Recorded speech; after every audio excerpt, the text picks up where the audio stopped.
Old's name was Fanta Bility. Her death was already the source of tremendous sadness in Sharon Hill. Now, though, that grief has been compounded with word that it was likely an officer's bullet that killed her. Tonight, race and culture reporter Fanta Thomas has the latest as all involved here search for answers.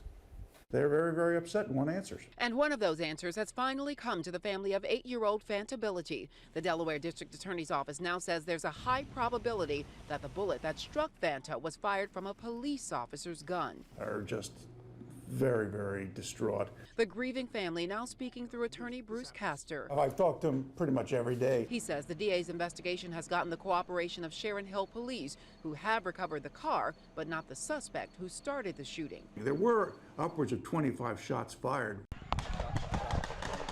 We don't know if all of them were fired by police, but it certainly appears to be that the vast majority of them, almost all. Police fired those shots last Friday night at the Academy Park High School football game. Investigators say a suspect started shooting from a car as people were leaving the game. One of those shots was fired towards Sharon Hill police officers, who then returned fire.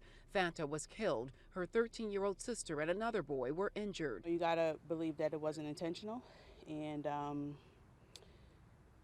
it's just awful. I feel scared. Like, this could happen to anybody. A ballistics test will determine if the fatal shot definitely came from police. Even if it did, the suspect who started the shooting could be charged with Fanta's murder. The person who was involved in firing those shots and starting this off could face secondary murder charges. The DA's office will make a decision on whether to file charges against police as this community continues to mourn a little life lost. I think it's like really sad. I mean, she was so young. As people continue to try to make sense of this, investigators are turning to the public for help. They ask anyone with information on the identity of the suspect who fired at police to step forward. In Sharon Hill, Fanta Thomas, Channel 6 Action News.